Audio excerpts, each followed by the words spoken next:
कभी आईने में देखकर सोचा है कि आपकी आंखें बिल्कुल आपकी माँ जैसी क्यों हैं? या फिर आपकी मुस्कान में आपके पापा की झलक क्यों दिखती है ना कमाल की बात? हम सब अपने माता पिता का एक मिला जुला रूप तो हैं, पर उनकी जेरोक्स कॉपी नहीं।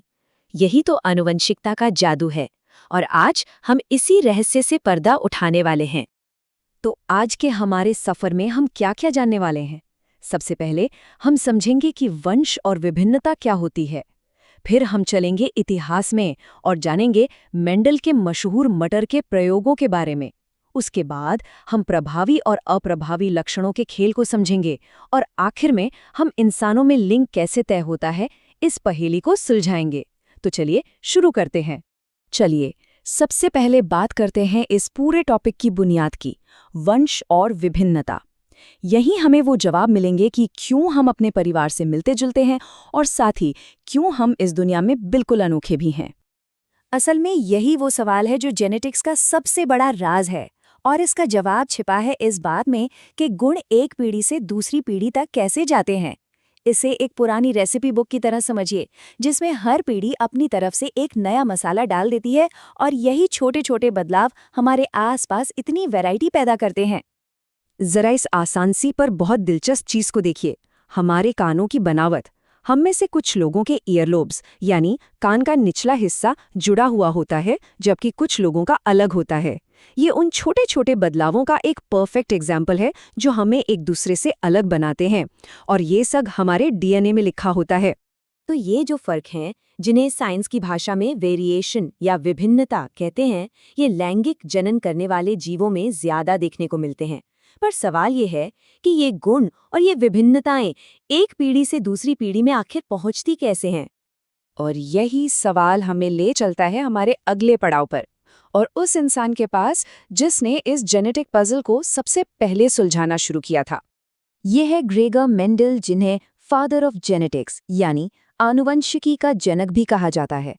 इन्होंने अपने बगीचे में मटर के पौधों पर कुछ ऐसे एक्सपेरिमेंट्स किए जिन्होंने हमारी जेनेटिक्स की पूरी समझ की नींव रख दी। तो जरा सोचिए, मेंडल अपने बगीचे में हैं। उन्होंने सोचा, क्या होगा अगर एक शुद्ध लंबे मटर के पौधे का क्रॉस एक शुद्ध बौने मटर के पौधे से कराया जाए। ये एक बहुत ही सिंपल सा एक्सपेरिमेंट था, लेकिन इसके नतीजों ने साइंस की दुनिया में तहलका मचा दिया। देखिए, नतीजे कितने हैरान करने वाले थे। पहली पीढ़ी में सारे के सारे पौधे लंबे निकले, बौनेपन का गुण तो मानो जादू से गायब ही हो गया हो। लेकिन असली कहानी तो अब शुरू होनी थी। जब इन लंबे पौधों का आपस में क्रॉस कराया गया, तो दूसरी पीढ़ी में बौने पौधे फिर से सामने आ गए, और वो भी एक खास अनुपात में। हर 3 लंबे पौधों के लिए एक बौना पौधा। ये बौनापन आखिर पहली पीढ़ी में छिपा कहाँ था, और फिर अचानक से वापस कैसे आ गया? इसी सवाल के जवाब ने मेंडल को एक जबरदस्त आइडिया दिया। एक ऐसा आइडिया जिसने हमेशा के लिए ये समझा दिया कि गुण असल में विरासत में कैसे मिलते हैं। और इसी के साथ दुनिया को मिले जेनेटिक्स के खेल के नियम, जिन्हें हम कहते हैं प्रभावी और अप्रभावी लक्षण, यानी डोमिनेंट और रिसेसिव ट्रेट्स। लंबेपन का गुण था प्रभावी यानी डोमिनेंट।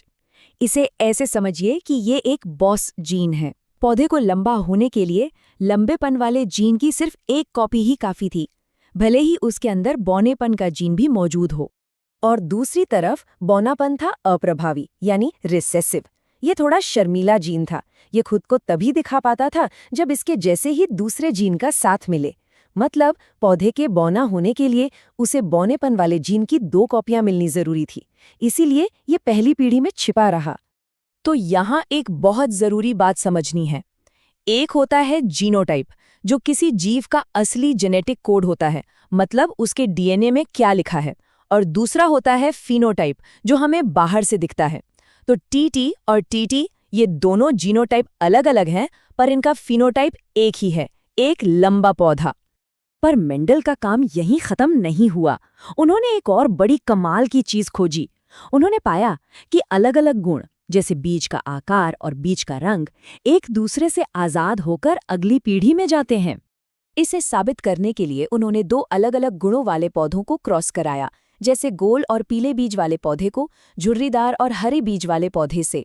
उन्होंने देखा कि ये गुण आपस में चिपके नहीं रहते, बल्कि अगली पीढ़ी में नए नए कॉम्बिनेशन बनाते हैं, जिससे ये फेमस 9:3:3:1 का अनुपात सामने आया। इससे ये साबित हुआ कि एक गुण की विरासत दूसरे को प्रभावित नहीं करती। अब आप सोच रहे होंगे कि ये मटर के पौधों की कहानी हमारे लिए क्यों जरूरी है। मेंडल के ये नियम सिर्फ पौधों के लिए नहीं है, ये हम सब पर लागू होते हैं। तो आइए अब इन नियमों को इंसानों के एक बहुत ही बेसिक गुण पर लागू करके देखते हैं, लिंग का निर्धारण। हम इंसानों में लिंग का निर्धारण X और Y क्रोमोसोम करते हैं। फीमेल्स में 2 X क्रोमोसोम XX होते हैं, जबकि मेल्स में एक X और एक Y क्रोमोसोम XY होता है। ये प्रोसेस बहुत सिंपल है। देखिए, माँ से बच्चे को हमेशा एक X क्रोमोसोम ही मिलता है, तो बच्चे का लिंग इस बात पर निर्भर करता है कि पिता से कौन सा क्रोमोसोम मिला है। अगर पिता से X क्रोमोसोम आता है तो संतान लड़की XX होती है, और अगर पिता से Y क्रोमोसोम आता है तो संतान लड़का XY होता है। तो इसका मतलब क्या हुआ? सीधा सा मतलब है कि पिता से X या Y क्रोमोसोम आने का चांस बराबर होता है।